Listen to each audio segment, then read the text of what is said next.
start with you, Charles. Can you tell us a little about yourself and your experience within the film industry? So I've done a lot of different things. I when I was an undergrad, I kind of got my feet underneath of me doing a lot of music videos.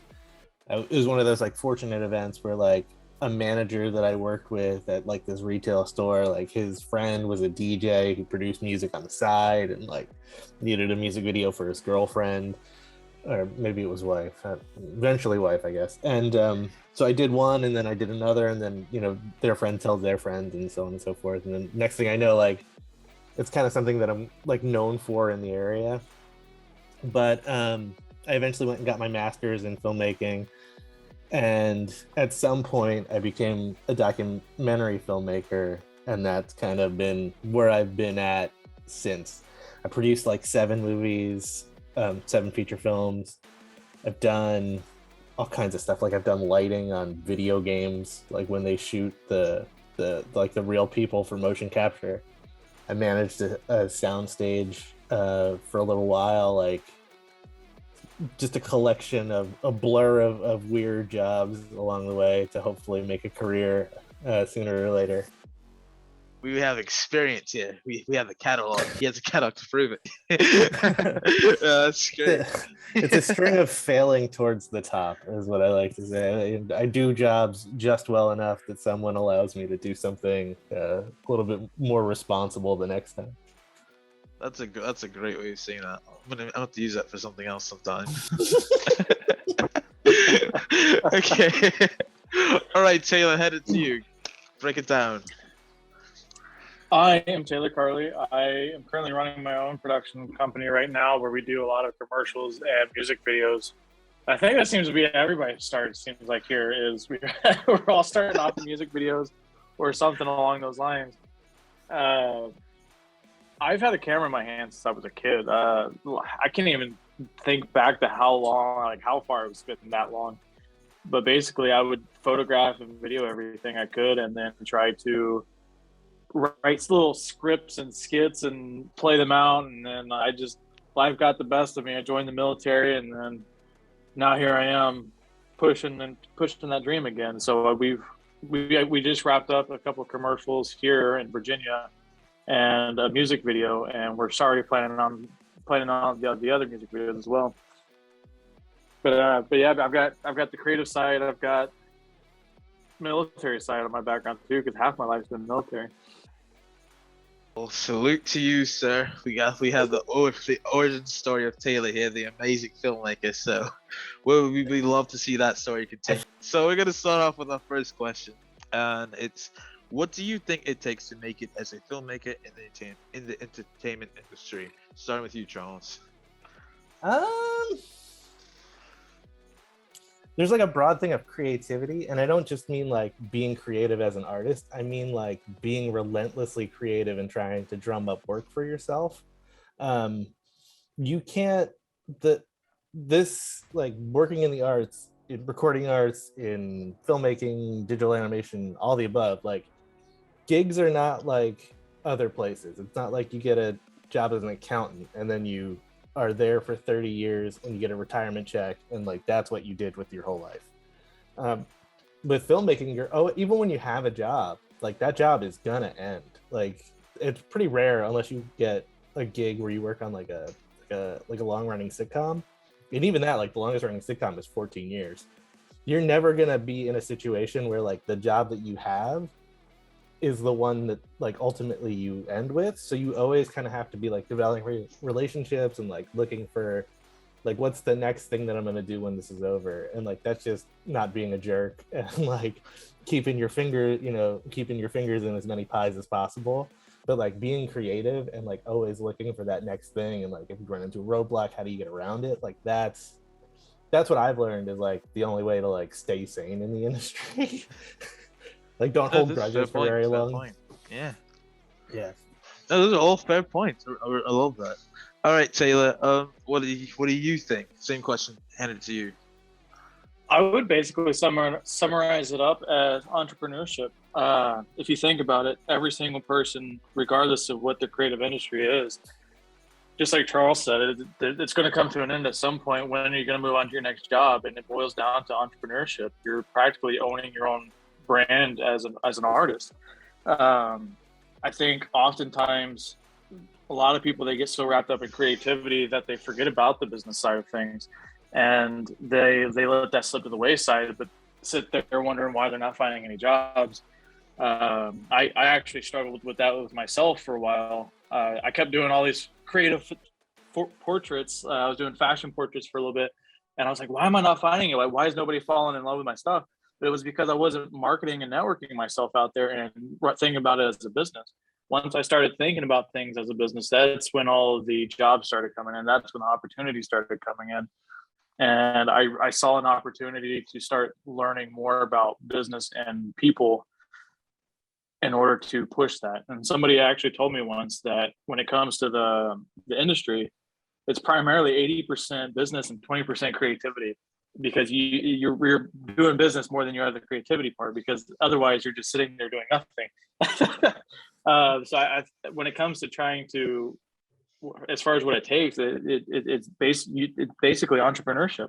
You want to make sure you're learning business and combining that with your creativity, and you have to be constantly hustling. You have to be constantly fighting. The way I look at it is, if I were to lose my job and everything tomorrow, would I be able to land a job, or would I be able to find that extra money? And if the answer is no, then I'm in a world of hurt, right?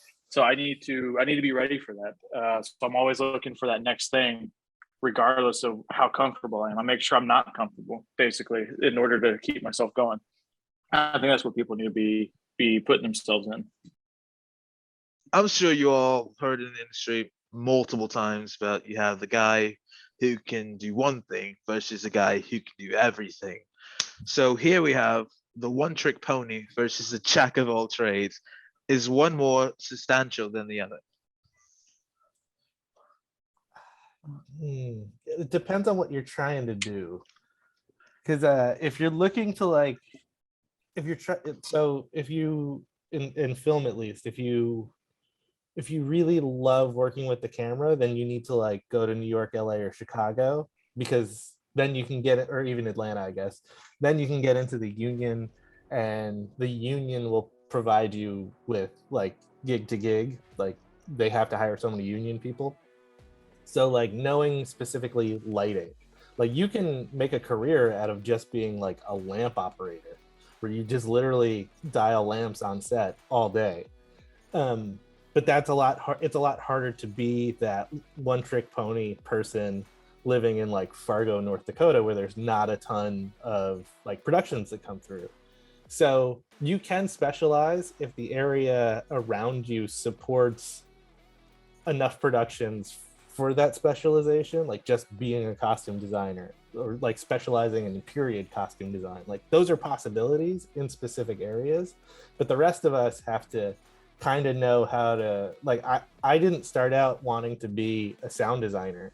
I wound up being a sound designer because I got tired of paying a lot of people and sending my stuff off and it taking forever to get sound designed footage back. So you wind up filling in gaps where the area around you just doesn't have the creatives to support what you need it to. So it's kind of both, I guess, is the answer. Both. Okay. I go on to you, Taylor. For me, when it comes to somebody that only has one trick versus somebody that's well-versed, I can relate this to the military quite often, and I'd like to be able to, I can relate it to the film industry as well. A lot of times when you have people that only focus and know one thing, let's say something happens, right? Let's say that one filmmaker, their only focus is cinematography, but that gets stripped away from them. What do? If they're not well versed, then they're not going to understand where or how to step into other roles, and they're basically going to have to be learning from scratch all over again. Versus somebody who's got experience in a little bit of everything, and they can learn along the way. I've also seen people. I've seen people that are specifically versed in one thing that are they're phenomenal at their job. Don't get me wrong, but they're also I've seen them be full of themselves too, where they think they're just the best in the world. But then it's like, okay, well, what if I could find somebody that can do the same thing and other things as well? I can literally save money. Not even save money. It's more, I can train people better if they're more open-minded than someone who is closed-minded because they only have that one thing going on. I think also another big thing to remember too is the further up the food chain you go, the more likely it is that the person has multiple like abilities. Like even if a director couldn't run sound themselves, they know enough about like the process of how sound is recorded that they know when the person running the system is messing up, because that's a big part of when you get done shooting something and you get back to your editing bay and you listen to the sound and you're like, what the hell just happened? Like this person, how did we not know this person was a moron? If the director doesn't know to check on set, then that's ultimately on them. Like that's where the buck stops. And the same thing for a producer. If a producer doesn't know how to hire the correct person to run a camera, to run, lights, whatever, like that's ultimately on them, right? Like they're the ones that are responsible for spending the money to make the movie. Like you have to be invested enough to know at least enough about how lights work that the person you're talking to doesn't know what they're talking about. Absolutely. I agree. I agree with that. And everybody seems to want to, I always hear people, I want to be a director. It's like, okay, but what about the cinematography part? What about the audio part? And they're like, oh, I don't want to focus on that. So I completely agree. It's like if they don't at least learn the basics, then they're not going to know what to look for on set. You know what I mean? I think a director should know like the size of a lens, like what the shot is going to be. Like they may not be able to exercise it as perfectly as a DP can, but if you say we're shooting this in a 25, they should know roughly what the frame of the shot's going to be. Definitely.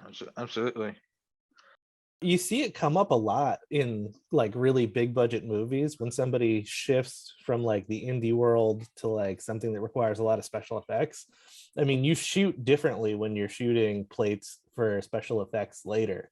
And if you don't know how adding those effects to your footage is going to work, you don't shoot it correctly. And then it looks like, I don't want to name any names of like movies that had terrible effects, but we all know what they are. Don't worry, that's coming. That's coming. There are plenty of them that we can talk about. But, when you shoot things correctly, it looks great. And when you don't, it doesn't. And that's ultimately because the DP and the director didn't know how to make the software work for them. And they were working against what was there. Charles didn't know this was coming because I kid you not, he did not know this was for what was written down. But the next question we have are, what are your thoughts toward the current films we have now in the entertainment industry? Just a genius is what you're saying. I intuited. He's a mind reader. He's a mind reader. I knew. What are my thoughts on the current state of it's interesting, right? Because like it's not really monolithic. You think of like what's in the multiplexes, and there's certainly one thing, like the Marvel movies. For what they are, they're great. It's one of the few things that I can like watch with my kids, and I enjoy it on one level and they enjoy it on another level. But then there's also this like, because cameras have gotten so cheap, there's this entire ecosystem of independent movies and independent filmmakers out there that they're not making stuff that's getting to a huge audience, but it's getting to enough people that you can watch it and you can find it on Amazon Prime or whatever. And it's really cool that like these movies that have never been able to get made before are now getting made. Like what was the Florida Project? Like all of Sean Baker's movies are fantastic, and they're made on like a shoestring budget. And it's like crazy that anyone would ever get this made, because it's like this wholesome thing that's got this like weird other element to it, like Tangerine, his first movie. But like, because technology has gotten to a place where he's able to do it on this like shoestring budget, he's able to be this like ultra maverick and just tell the movies how he wants to tell them. And viewed against Black Panther, it seems crazy, right? Like that those are both movies. Like how can you describe Black Panther and Tangerine as the same type of art? But they are, like, they play in the multiplex right next to each other. So it's healthy. It's just it's ever evolving, and that makes old people uncomfortable, and it makes me uncomfortable the older I get. But yeah, it's a weird thing that that movies keep on getting both more and more expensive and less expensive at the same time. I don't know how that works, but it does. Absolutely. All right, Taylor, going to you. I have mixed feelings about how our entertainment industry and our films recently have been being created and populated. I agree with Charles in the fact that you have a lot more availability with filmmakers being able to produce independent films that normally would never have been able to happen. But at the same time, I feel like our society and as a whole is pushing more on the entertainment industry and trying to force change that I don't think should be forced in the way that it has been, but should be looked at and have films created on top of in order to satisfy those needs. Like this whole cancel culture thing that came about where movies have literally been pulled off the shelf just because a small, like 1% of society was unhappy with it. I don't agree with that. I think that they shouldn't have been pulled. It shouldn't have been affected in that way. But instead, it's like, okay, well, let's create a film that actually caters to them instead of canceling something because they don't like it. That's my opinion on that. The movies being canceled is the best thing that ever happened to them for like their it's like free press. Like Citizen Kane getting canceled by the Hearst family. It's the only reason why we talk about Citizen Kane got canceled like Citizen Kane. Like the Hearst people tried to cancel it in every newspaper in the country. They tried to write bad reviews so that you wouldn't go see it. It got to the point where Orson Welles wanted to buy the movie back and show it in tense because he couldn't get it programmed anywhere. But even like Pink Flamingos, right? Like John Waters has a career because of all the protests about his movies at the beginning of his career. Like any filmmaker, even like The Godfather, people like Italian Americans wanted to protest The Godfather when it came out. It's like anytime there's this like element of this is too provocative and people want it canceled, the filmmakers, whatever they say publicly, privately, they couldn't be happier that it's got a 10-minute segment on the news every night. Like that is exactly what they're hoping for. If you can make something that makes people upset enough to want to cancel the movie, like you did your job. Like good job. That is it is much better to make them so mad at you that they feel the need to stand in a picket line than to have them be like, oh, it's kind of a shitty movie, so like let's just forget that it exists and everyone else will too. And that's a valid point. I can see what you're saying there, because I know for me, and the whole reason why I started my production company is I wanted to be able to fund my own films that talks about some very provocative things that nobody wants to have a conversation about. One of those being domestic abuse and how it affects men in the relationship just as much as it can affect women. And nobody wants to have that conversation because of the social stigma around it and the bias that has been going on for centuries. So it's like, well, we need to have that conversation, but I know it's a conversation that nobody wants to talk about. And it will 100% make everybody uncomfortable, especially guys. They don't want to talk about it at all because they're afraid to. They think it takes away from their masculinity. So I want to be that person that has that conversation and creates the films around that, and not just that, but others as well. So we can bring it back to the topic. It's not something that just needs to be a one and done conversation. It needs to be continuously talked about. And that's what's awesome about where we are now is that you can make that movie for $20,000, and if it plays Sundance and the press gets wind of it at Sundance, or it's something that does draw attention at Sundance, the fact that it would make people either embarrassed or upset or concerned is exactly what gives it the power that it needs to have to make the point that you want it to have. So like, to me, that these movies can be so intimate now, like that you can get them so close to the subject is like that's the most exciting part about filmmaking. And the reaction to that is that you have movies that are like ultimately about nothing, like the Marvel movies and every superhero thing that comes out. Like, Right. what are they about? They're not about anything in particular. Like, there's no meaning or message to it. When it's over, it's like, oh, cool, I get to see the next one in 3 months. Like, that was when I left the Eternals. I was like, oh, great, I just get to go again to something else. But like, some of these like super small documentaries and stuff that are made for $8,000 in a dream, like that is like, they wind up staying with you for a week in your heart, and you like feel dirty and bad as a person for having watched this movie, but like it does change you. Like, that's fantastic. Like, that's what it's all about. I think these days, everyone, there's a film for everybody. You just gotta find it. It might not be in the theater. Scrolling through Amazon Prime is like that. It takes me like 45 minutes to find a thing that I want to watch. it's already midnight. I have to go to sleep. Already midnight. No, because like you go to these. Actually, that goes into something else, because you're talking about streaming. You have all these like different genres and different different directors, and everyone's had all this content on this one thing, and you start scrolling through. It's like, I don't know what to watch. I want to go crime TV on this one, but this drama seems really good, and then someone's barking in my ear to watch this or watch the next Squid Game. But yeah, it's interesting you mentioned the streaming thing too, because I feel like that would tie a lot into the business side of things that people need to learn, because it's great that we can put short films out on film festivals, but how do we have that conversation with the streaming services like Netflix or Discovery Plus or Disney to get these films and these shows onto them? You know what I mean? Netflix has a great resource on their website where you can go in and look at the resources that they are expecting from you, the type of work they're expecting from you.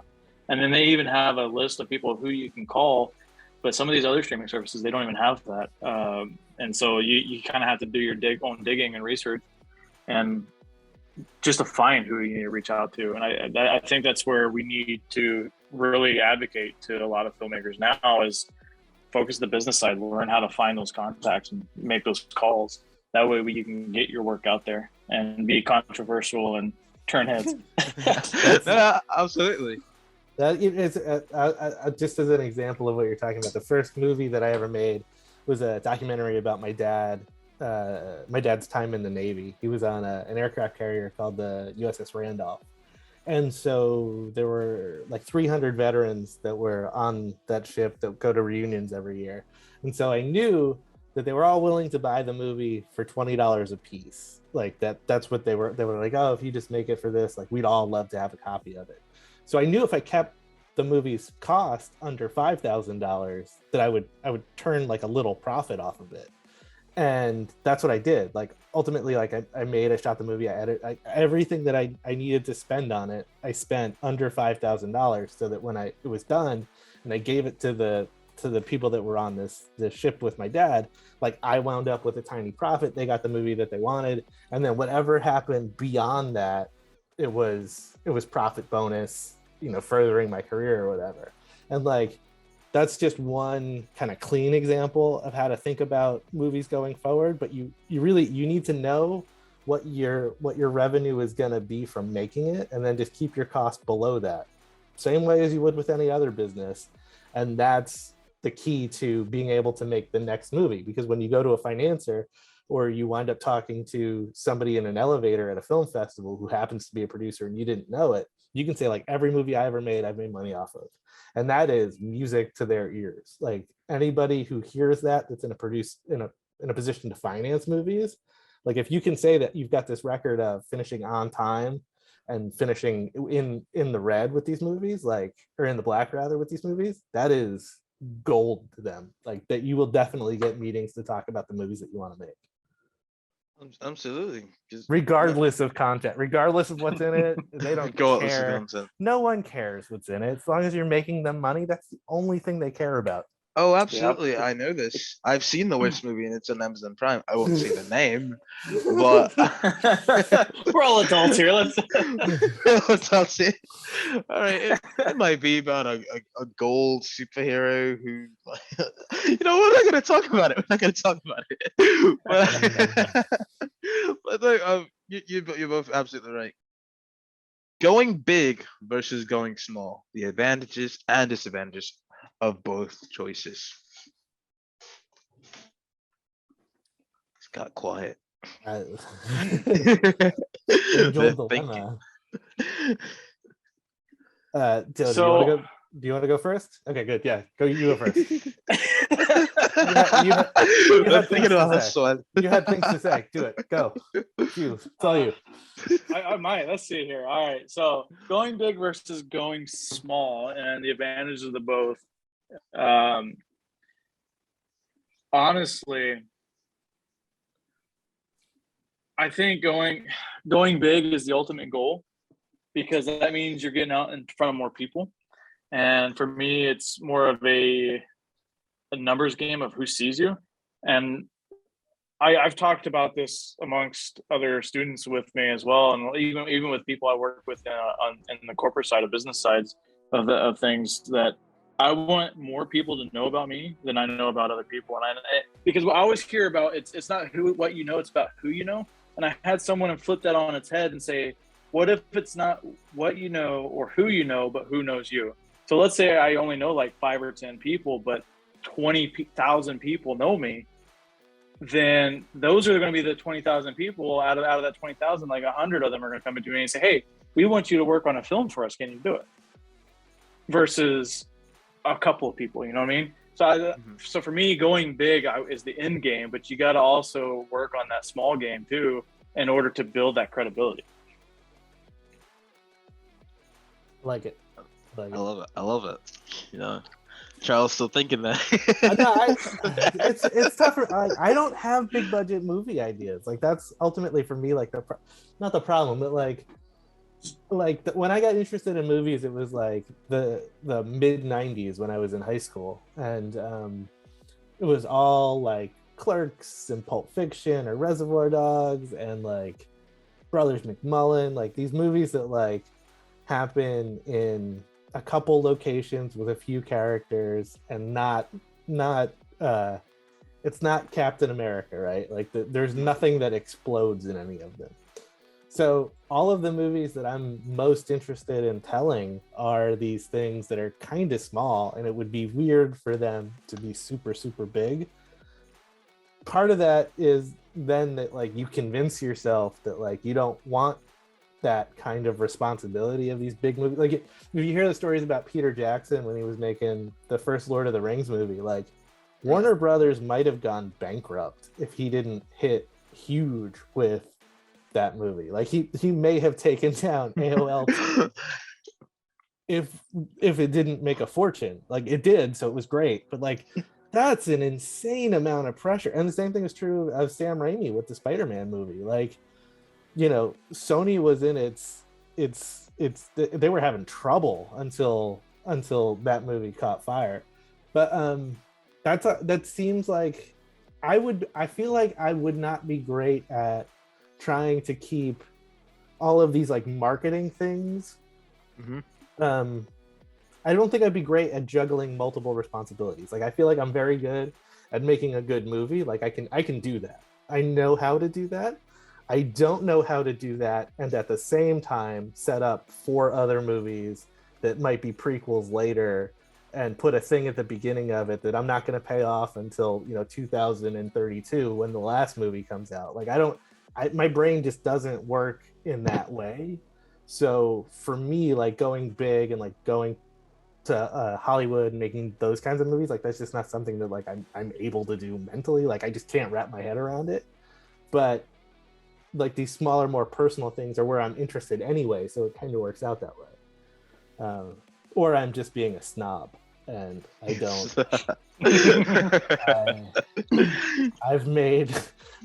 I've made all kinds of justifications for my personality flaws.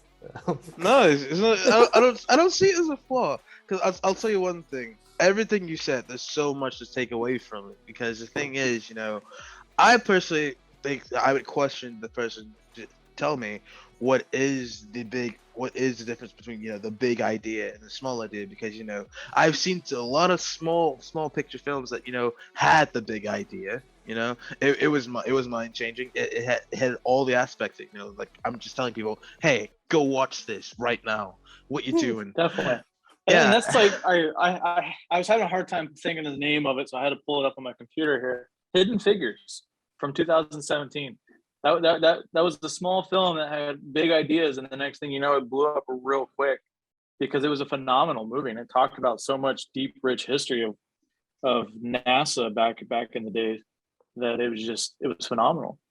Absolutely. Like if I ever got the chance, like if I got the chance to direct like Captain America Civil War, it just would have been like Chris Evans and Robert Downey Jr. trapped in an elevator for an hour and a half, like trying to hash it out emotionally about whether or not when they got out they signed the papers. Like that would have been my version of Civil War. And some people would have liked that, but it wouldn't have been. Everyone's gonna like something. If they don't like everything, they'll like something. Yeah, it wouldn't have been $400 million worth of box office. Is the problem. You're talking about the big picture films, and a lot of the big picture films we have these days are just straight up adaptations of either comics or books that have already been done. So you already have this big fandom surrounding it. So when you bring it to the big screen, they're just expecting you to do it right. They're just like, no, don't do this to my character. Don't do this. I just want to see them right here live. And, then you get you get the big Harry Potter series, the big Marvel movies, even Star Wars. It's wild to me that like before the movie even comes out, like fans will pass judgment as to whether or not the movie got a character right or wrong. Like you haven't even seen it yet. How do you know? And they're like, well, that's not the way it was in the comic book. They pull up the page right then and there. This is a different thing. Like go see the thing and then say it sucks. Don't not before the movie comes out. Just write a review later. Absolutely, because that even goes into another thing. I don't know if you guys heard of this before, but you have different fans who really will go bonkers if they have this character cast for the character in the comic, and they'll just go livid if anything is changed about it. And like the funniest thing about it would be like an alien character, or it's just a straight up fictional character. So it's like when they drew the comic art for it, it was just for that moment. That was in. But it's like now it's like we're having the live action of it, or we give you what the personality would be, and then they'll just completely dismiss it if there's anything wrong.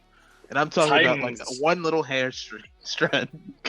Yeah, the show Titan. That's the live action of Teen Titans. That's a good perfect example, because people were very outraged when they didn't use a traditional Starfire in that film.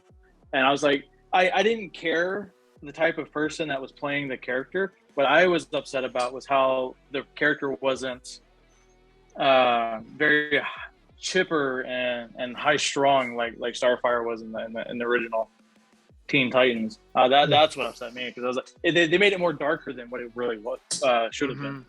But even that's like you saw it first, and then you were like, because I walked into it, I was like, I'm not sure how I'm gonna feel about it, and then as soon as I watched it, I was like, I everything's great except for Starfire. I don't like how they had Starfire. Remember how upset people got about Sonic when the Sonic the Hedgehog?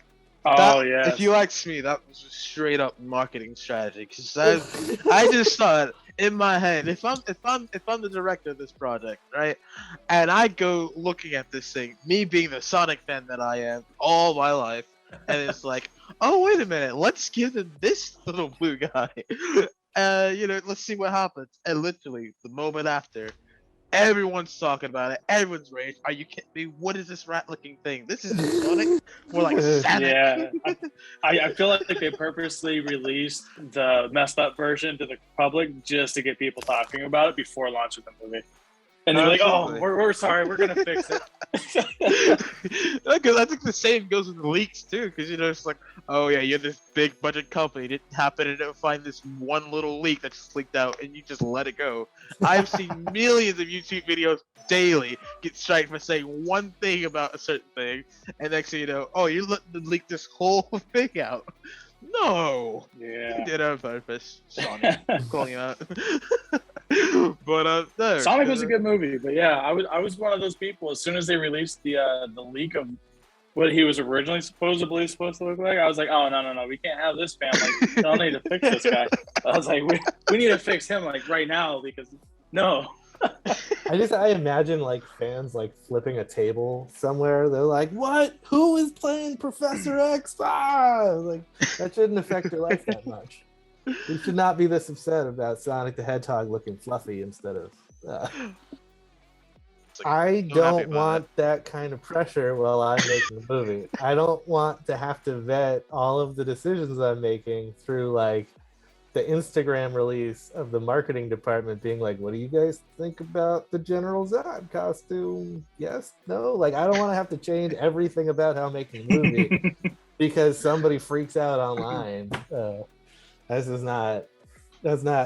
not my bag. But I could be like old and crotchety and curmudgeony at this point, and that's entirely possible too. No, absolutely. I think the most important thing is if we're paying attention to the story and the actual acting of that actor rather than necessarily what they're wearing, then it should be fine. I mean, of course there is going to be always that little small like detail if you get the character wrong or the costume's just a tidbit wrong, but I feel like if the story's there and you have the story, the character, the character embodying that character, right? Like Halle Berry as Catwoman. Yeah, I would say she was a great Catwoman. I might say she didn't necessarily have the best writers all the time, but it was a great Catwoman. I think she fit the role perfectly. And let's see how Zoe Kravitz does, because I have high hopes for that one. It is funny, like the more you get into the industry, like when you start out, you're willing to have all kinds of like wild hot takes and be like, I can't stand Boogie Nights or whatever, and then like the more you work and you start to get like actor friends that are in stuff and they know other people, and like someone will post something on Facebook and you'll be like, oh, I really dig whatever that is, and then the person that you mention like likes it. Like one of my friends was on The Good Place, and I was like, oh man, Mike Shore is great. Like so many hours of my life have been watching his stuff, and like then he liked the thing that I said on his Facebook post, and I was like my whole body changed. I was like, whoa, it's like being at a game and talking shit to the ref and not realizing that the ref can hear you. Guilty. Like it's the same sort of like, oh right, ref turns around, yellow card. Like, oh no, it's definitely me running on the pitch, just like, ref, what was that call? What you say? Oh, nothing. I see nothing. Yeah, I have kids now, so when I talk shit to the umpires at their little league game, like I forget that there are people and can hear me. It's not a video game, but it was the same sort of experience. No, I feel like if you do, just somehow everything goes quiet to the point where you're the only one talking. It's just like everyone heard what you said. It's like, oh, that was loud. Yeah. Yeah. My bad, everybody. My bad. I went full AAU. I definitely. I am literally the loudest person you'll ever meet. So I don't even know how to whisper. So I definitely have to be careful with what I say and when I say it, because otherwise everybody, their mother and family and everybody will hear me. 100%. We got a football mom just yelling at me because I said something about the kid. I was like, oh, he could have done better. He could have done better. Pass the ball, Timmy. But no. Oh, actually, so yeah, subtopic for this question, we're going to like the big three. What is like those big three changing movies for you that you put in your list? I know, Charles, you kind of mentioned yours a little bit already because one of them's already on mine. So big three movies that sort of changed everything for me, right? That's the question. Yeah. So the first one. I already mentioned like ones that I just loved that like they're kind of like the pantheon of stuff, but the first movie I saw that I was like, what was Train Spotting. Trainspotting. blew my mind, recalibrated what I thought a movie could be, how it could be interesting, like what it could do, what it could say. The next thing is weird because like none of the, like if you watch my movies, like you can't find a trace of influence in any of these three that I'm about to mention. there's not a shred of train spotting in anything I do. But then Shaun of the Dead was another movie that like Ooh, that's a good choice. When I saw it, I was like, holy cow, like you learn so much about editing as you're watching it, because like at that point I was already into movies, like I had like a basic understanding of movies. And then Edgar Wright just kind of like, it's like always a master class on like how to get the most out of a joke, how to like tell stories as efficiently as possible, but at the same time be funny. Like that sort of blew my mind. And then the last movie is like, this is where I'm like, aren't I cool? I'm such a hipster. Like I've seen so many movies that are so weird and obscure. Here it goes. There's this movie called Hooligan Sparrow, which is a documentary about a crime that happens in China and how they cover it up. And then the filmmaker that's investigating it starts to be like sort of chased by the Chinese Communist Party's police system because they don't want the story to come out. And it's a political thriller, and you're like short in breath the whole time. It's the best documentary I've ever seen. It's incredibly powerful. The person who made it, Nanfu Wang, she also made a movie called One Child Nation, which was on Amazon Prime. It's another great movie, but it's about the one child policy in China. She's like one of the most phenomenal filmmakers working today, and like I happened to meet her once at a film festival, and she was just as nice as I'd ever hope. Like sometimes when you meet people that you're a fan of, like you're like, oh shit, you're actually not a terrible person. That's great. It's even better than if you were as aloof as you should be. But that's the three. Those three. Those are an interesting three. Did not disappoint. I watch over 400 movies a year from the film festival that I work for. So it's like, this is my life. This is what I do. Like I'm watching a movie as soon as I get off of it. I'm gonna watch another 2 movies from the film festival. I think you can count the more movies that I've watched than the amount of time I actually slept. So it's not true. It's not true. You know what? Not even sad. I'm not even sad about it. All right, Taylor, go on. What's the big 3 for you? Oh, big 3 for me. That one's a tough one because I have a lot. So the film, the number 1 for me, I would say, is the original Fast and Furious. That was the movie when I was a kid that got me into wanting to tell stories and become a filmmaker. And especially once I got to watch the behind the scenes, because I remember having it on VHS, and then when my parents bought the DVD version with the behind the scenes on the DVD, as soon as it was over, I would go through and I'd watch it, and I was like, oh, this is great. And it just that's what sparked my interest and my passion for it, and I've had it ever since.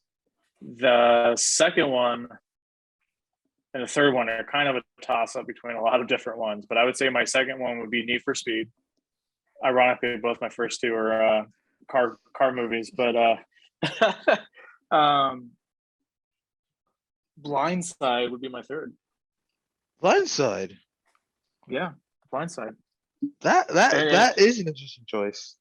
That one, out of all the old like docu style films that I've seen, like The Blindside, The Titans, Remembering the Titans, all those movies, I actually watch those more than I watch Fast and Furious and Need for Speed. It's just Fast and Furious and Need for Speed were the first 2 movies that really piqued my interest. Well, Fast and Furious, Need for Speed, that one was a recent thing, and for me, it was just I loved the way they told the story. It was the cinematography and the storytelling in Need for Speed that won at the second spot, because originally Blindside was the second spot. Victory, because I didn't have this prepared. I was thinking about it the whole time, still didn't know, so I'm throwing it out there. I'm an oldie when it comes to films. I love old stuff, so Pulp Fiction goes into my number 2 spot, and what goes into my number 1 spot is actually going to be Mulholland Drive. And I have okay. So, okay, Mulholland Drive is such an interesting film. This is actually one of the films that I watched during my film studies time. Uh, if you go to people nowadays, they go like, "What's the most mind-bending film you've ever watched?" And they'll go straight to Inception. I was like, "No, that's not right. You didn't understand Inception. It was amazing, but you didn't get it to the point where you just confused yourself." Mulholland Drive is a film that you would watch 10 times in a row and still go, wait, but what was that? How did that go? Wait, what were they talking about now? And like, no, because even now, I think I was driving myself crazy trying to theorize what Mulholland Drive was representing. Because I was so excited for the DVD to come out because I was like, maybe there'll be a director's commentary that'll explain everything. There was not. Did not happen. Did not happen. The only thing that was inside of it, like where they have like chapters and stuff normally, there were just like 10 questions that were just like supposed to help guide you to figure it out, but they were just more questions. Yeah, I'm even more confused now. Exactly, they knew exactly what they're doing. Because even I think I did watch an interview with the lead actor and the director, and they were talking about it, and I was like, I'm so hoping you explain this movie. Please explain it. And even then, that just give you more things to think about. So it's like Mulholland Drive is a film that you never really got to just say I completely understand, because believe me, you won't. But at the same time, it's a beautiful story of Hollywood, and it's just like, but what was it good? Because I think you talk about Pulp Fiction. You at the end of the day, you get the story. It's such a like compelling story to tell, but at the same time, it's just like, oh wow, that was crazy, but I get it. With Mulholland Drive, it's you just blank at the end. You don't know how to feel. In fact, I think the first time I watched it, I was just like, I don't like it. And then the second time I watched it, it's like, okay. Third time, fourth time, it's like just get watch it, try to understand it. But it's a crazy film, and I actually do love it. It's really it juggles your brain. It juggles your brain. I like it. Yeah, absolutely. And then for the third, okay, I'm gonna give that slot to the Rocky Horror Picture Show, the first one. Ooh. And the reason why is because I do not like musicals. I will. I don't care who I work for in the future who asks me this question. I will tell you, I am not a fan of musicals. I don't like it. I say stop it, please. I'm not gonna be in a room with people singing the whole entire time. No, there's no way that's happening. But the thing is, the Rocky Horror Picture Show does it in such an interesting way to the point where like, it's not even just them singing. It's like they're telling the story through the song. So it's just like, huh. And I think the genre in itself, where you have like this kind of like horror / rock opera, it just seemed that interesting to me to the point where I'm looking at it and I'm just like thrilled at what I'm watching. And I think also it was because of the eccentric nature of Tim Curry in that that film. It's just like, I cannot ignore this. This is great. this is amazing. But Definitely, that's a good. I think that's why I like the movie Once, because it's kind of like the anti-musical musical. Anti-musical. Yeah. So if you never saw it, Once is like $300,000 musical that they shot in Dublin over the course of like a week and a half. It's fantastic though. I do think I did watch it. I'm trying to remember all the details, but I do remember it shortly. It won best song at the Oscars at some point. Best songs at the Oscar. I think it's amazing. I think it's amazing when you can have film. You're just shooting for like all these awards, and like you win best song. It's just like the most amazing thing. And I'm like, no, everyone stop what you're doing. Give it to Hans Zimmer. He deserves it. I'm pretty sure he did something. Pretty sure he did something this year to win it. So don't even try to. Yeah, I think I would tell anybody I'm fully obsessed with Hans. I wasn't until the Gladiator soundtrack, and then everything after that I was pretty into. What is your hopes for the future of filmmaking is in the entertainment industry? What are my hopes? The future. I hope that a student of mine wins an Oscar at some point. That would be my hope for myself. so that I could be I could claim responsibility for their Oscar. I feel like that's more likely than me hoping that I win an Oscar. So that's like there's more students than there are just me. So Right.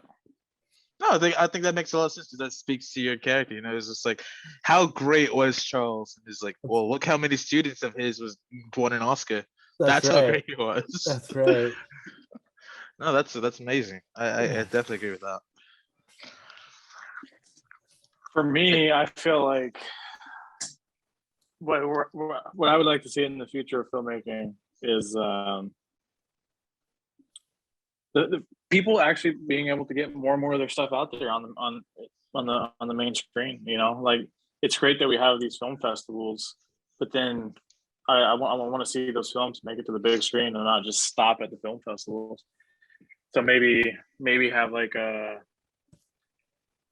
streaming service or something where people can host and actually you can go watch it and support people versus, I mean, like you get other places like Vimeo and YouTube, but have an actual app specifically for films that are made by independent filmmakers.